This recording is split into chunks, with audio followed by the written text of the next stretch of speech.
आत्मा परमात्मा को ढूंढ रही है जब से वो भगवान से बिछड़ी है। अब परमात्मा को पाने का, आत्मा को यह पता है कि परमात्मा मनुष्य जैसा है और मनुष्य रूप में, साधु रूप में, संत रूप में या किसी भी प्रचारक के रूप में आता है।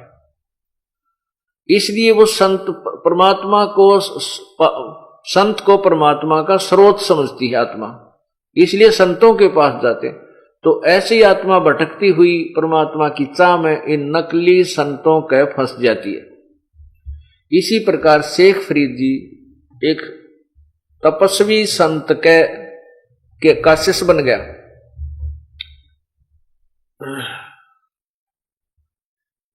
वो संत जो था तपस्वी था, तप करने को कहता था और कहता था कि तप करने से परमात्मा के दर्शन हो जाते हैं, परमात्मा अल्लाह की प्राप्ति होती है। तो उस ऋषि संत जी ने अपना एक आश्रम बना रखा था, उसमें 5-6 परमानेंट शिष्य रहते थे। उन सभी शिष्यों में जो शेख फरीद था वो सच्चे दिल से सेवा करता था और गुरुदेव के हृदय में बसा हुआ था, क्योंकि जिसने भगवान चाहिए वो आगा पीछा नहीं देखता।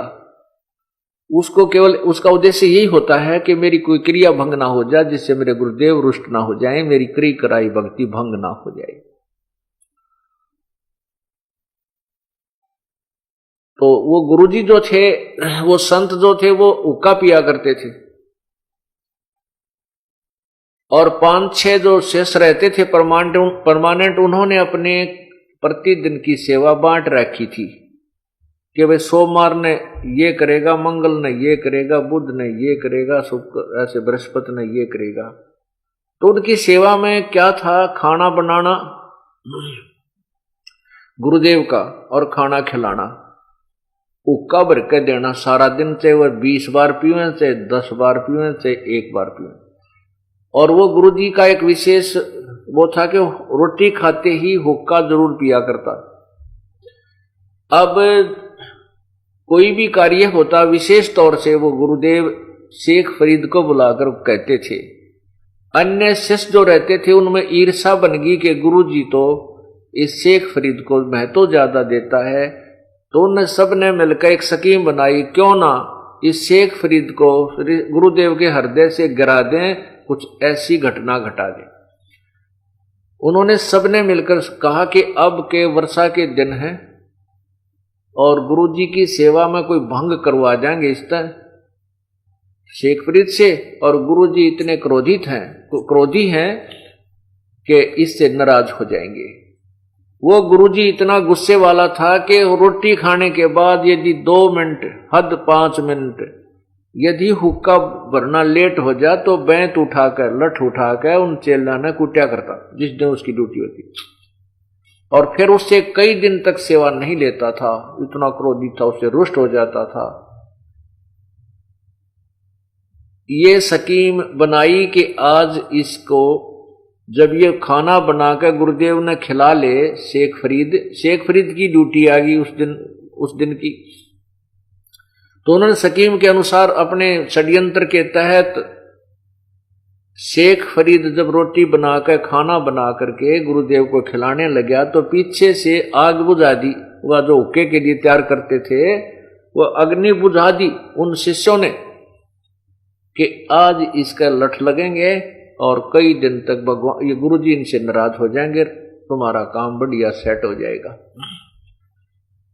अब शेख फरीद को तो पहले पता था, प्रतिदिन की तरह अग्नि हुक्का भरने के लिए तैयार कर रखी थी।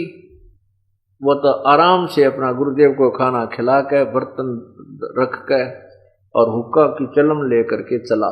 देखा तो वहां आग बुझी हुई है, उसके तो पैरों तले की जमीन खिसक गई। उस आश्रम से आधा पौना किलोमीटर की दूरी पर एक गांव था छोटा सा, और बाहर की तरफ एक माई, ऐसे वो वर्षा का मौसम था, वो चूल्हा जलाने की चेष्टा कर रही थी शाम के समय।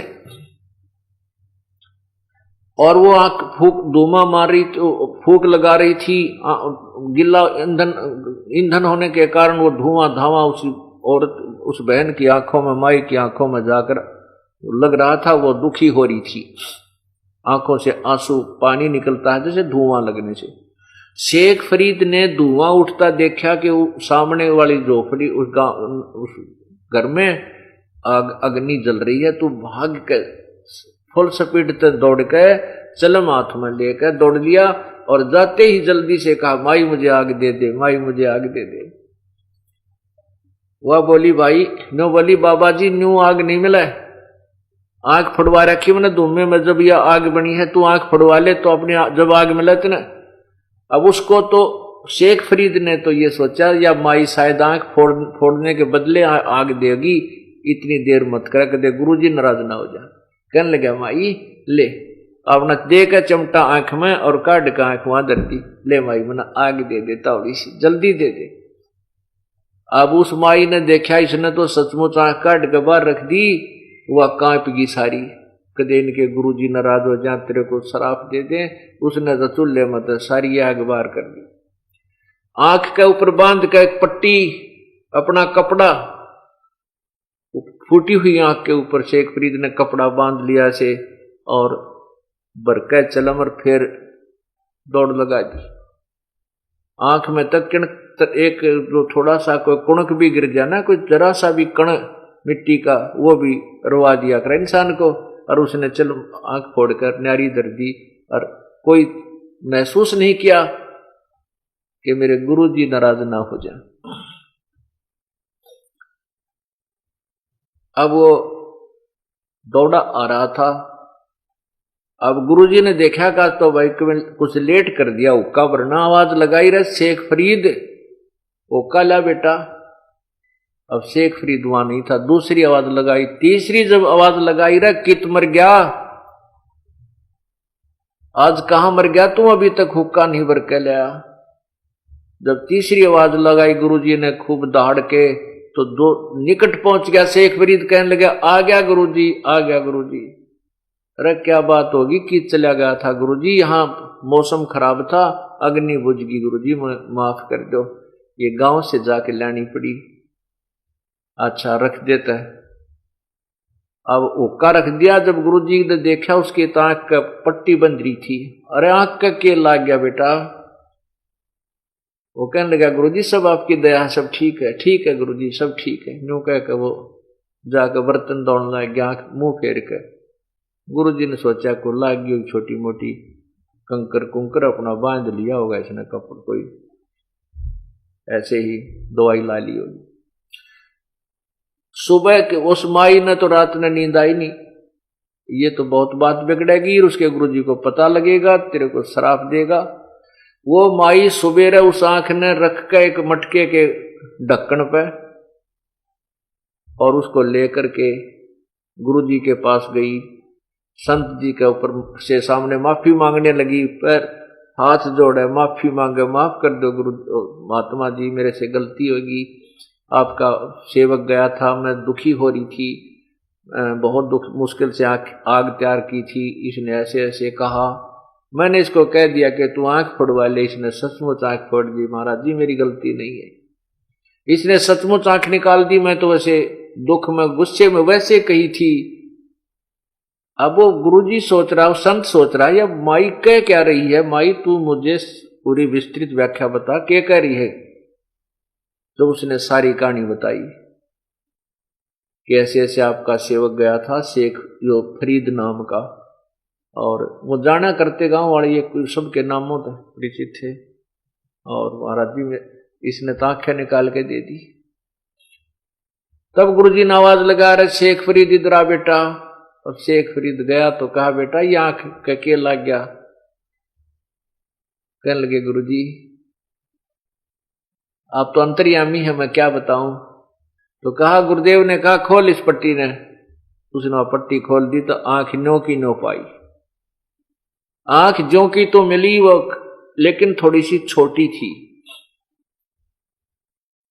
अब पुण्यात्माओं,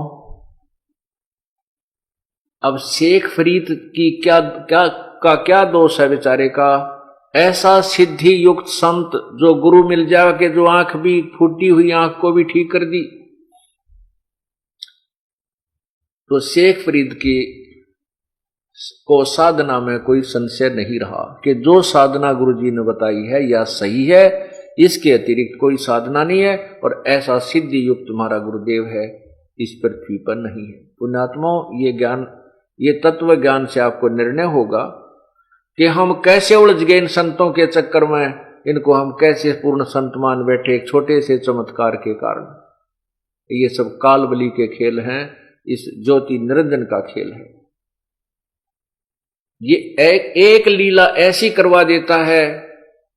उस संत ने सारे जीवन में वो जो साधना भक्ति करी थी वो जादूगरी दिखा दी। शेख फरीद की एक आंख को फूटी हुई को ठीक कर दिया और वहां आसपास के क्षेत्र में वो संत पूज्य हो गया और उन संतों के, उन गुरु शिष्यों के लिए वो भगवान हो गया।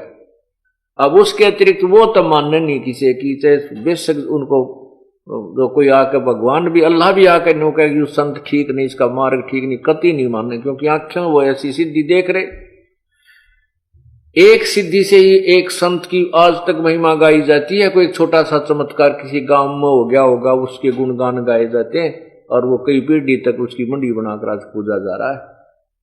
और यहां पर ये लाखों की संख्या में संगत आती है और प्रत्येक के घर में कितने कितने चमत्कार हो रहे हैं, गिनती को नहीं।